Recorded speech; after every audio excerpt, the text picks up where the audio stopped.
Bismillahirrahmanirrahim. Alhamdulillahirabbil alamin. Allahumma shalli wa sallim ala sayyidina Muhammadin wa ala ali sayyidina Muhammad. Radhiyallahu wa qala radhiyallahu ta'ala anhu an Aisyata annaha kanat taksilun maniyya min thawbin nabi sallallahu alaihi wa alihi wasallam thumma arahu fihi buq'atan aw buq'an. An Aisyata qalat kanat ihdana tahidu summa taqtari suddama min thawbiha inda tutriha fataghsiluhu wa tandahu ala sa'irihi summa tusalli fihi.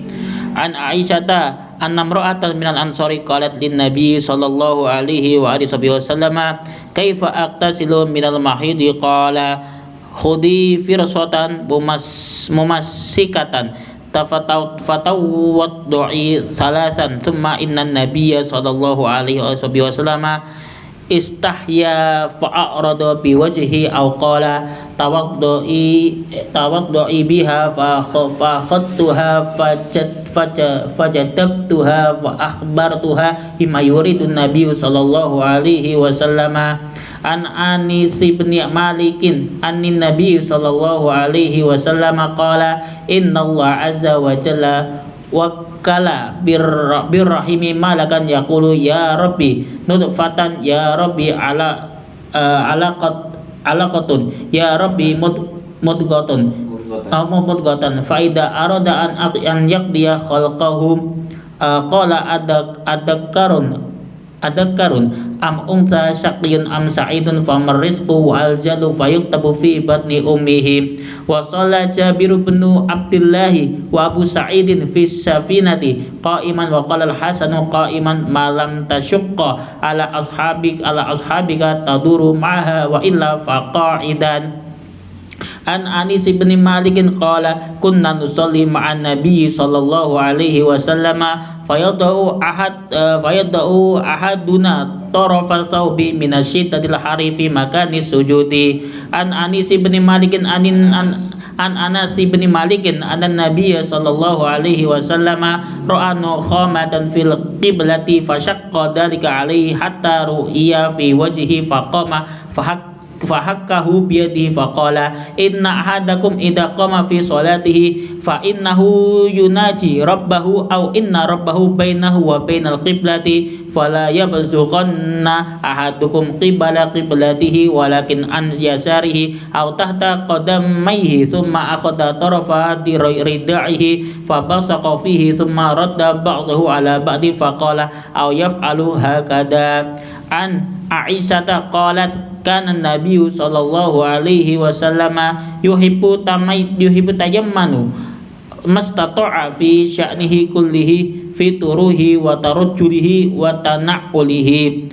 Qala Ka'bu bin Malikin kana nabiyyu sallallahu alaihi wasallam idza qadima min safarin bada'a bil masjid fa shalla fihi. An Abi Hurairah anna Rasulullah sallallahu alaihi wasallam qala al malaikatu tusalli ala ahadikum ma dama fi musalatul lati shalla fihi ma lam yuhdis taqulu Allahumma ighfir lahu Allahumma arhamhu. An Abi Hurairah qala shalla bina Rasulullah sallallahu alaihi wasallam ihda salatil asyi qala ibn Sirina sammaha Abu Hurairah walakin nasitu ana qala fa shalla bina rak'ataini summa sallama faqama ila khasyabatin mafrudatin fil masjid fattaka alaiha ka'annahu qadbanu wa wada'a yadahu al-yumna 'ala al-yusra wa shabbaqa baina asabihi wa wada'a khaddahu al-aymana 'ala dhahri kaffihi al-yusra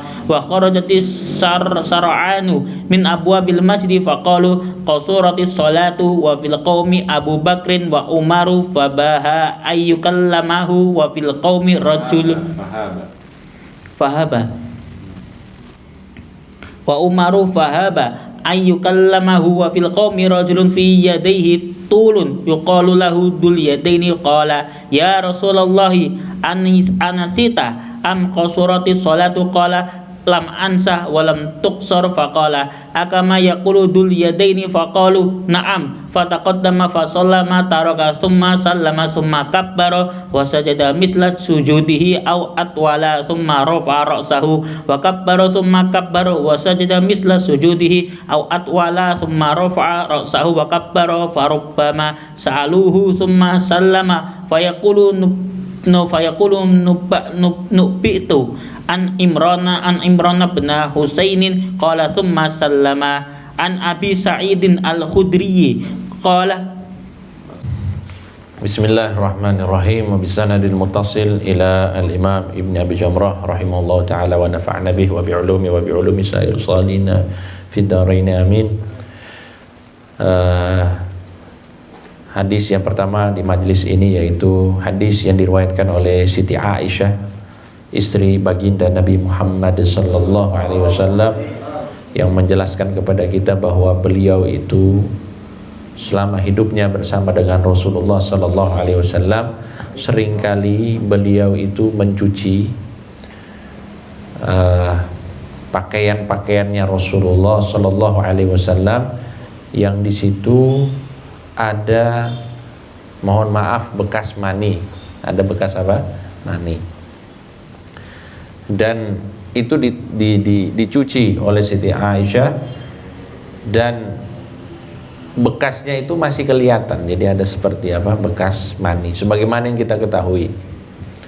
Jadi hadis ini menerangkan kepada kita apa? Bahwa pertama, mani itu tidak najis. Mani itu apa? Suci. Sehingga bekasnya itu adalah tidak masalah. Ketika misalnya kita itu terkena mani, atau katakanlah kita itu mimpi basah ataupun keluar mani, pakaian yang kita pakai itu tetap suci.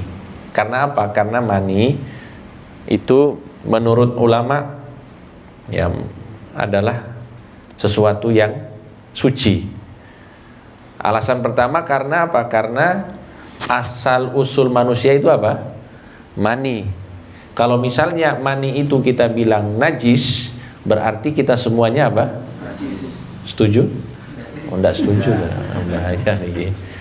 Makanya apa? Makanya ya dikatakan bahwa mani itu hukumnya apa? Suci. Nah, berdasarkan juga hadis ini. Kemudian hadis yang selanjutnya sama dari Siti Aisyah radhiyallahu taala anha. Dikatakan bahwa dulu ya setiap orang dari kami, maksudnya ini perempuan dari kami, kalau haid maka darah haidnya itu digaruk-garuk. Artinya kalau nempel di baju atau pakaiannya itu dibersihkan pakai tangan. Pada saat apa? Pada saat dia itu suci. Nah, jenengan niki kalau bahas hadis seperti ini harus membayangkan keadaan pada masa lalu. Tidak boleh kita bandingkan masa sekarang. Kok masih ada ya? Maksudnya perempuan itu tembus ya, kalau bahasa kita napa? Tembus. Ya karena dulu belum ada napa? Pembalut belum ada. Pembalut apa? Belum ada. Kalau sekarang kan gampang, tinggal ke Alfamart nih, selesai masalah. Tapi kalau dulu tidak ada. Jadi darah haid itu ditampung di kainnya, di bajunya. Jadi bukan sesuatu yang aib kalau misalnya perempuan itu tembus pada saat itu. Jadi maksudnya apa? Ya pakaiannya itu ada darah itu tidak masalah. Nah, nanti kapan dibersihkan? Pada saat dia suci. Kalau sudah berhenti darahnya, baru dibersihkan. Ya, dibersihkan dalam arti dicuci. Fataksiluhu wa tandahu ala sa'irihi. Jadi intinya semua bagian dari pakaiannya itu dicuci, apalagi bagian yang ada darahnya itu dibersihkan. Tsumma tusalli fihi. Nah, kalau sudah bersih kemudian apa? Dipakai sholat. Nah,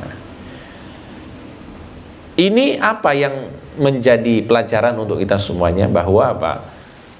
Bahwa pertama ya kita mengetahui bahwa haid itu hukumnya apa? Darah haid hukumnya najis. Nah, sesuatu yang najis apabila mengenai pakaian kita, kemudian kita bersihkan pakaian kita dengan air sehingga menjadi bersih, maka pakaian itu masih bisa dipakai untuk sholat. Itu pelajarannya, Pak. Ngerti nggih? Jadi misalnya kita ini, mohon maaf, kena celana kita atau sarung kita kena kencing, saat kita buang air kena kencing.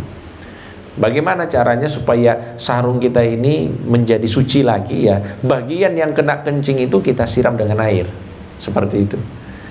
Kalau itu dalam konteks laki-laki. Kalau perempuan kan haidnya, nah, bajunya ataupun pakaiannya itu kena haid, kena darah haid, maka dia cuci sampai bersih, sampai hilang darahnya,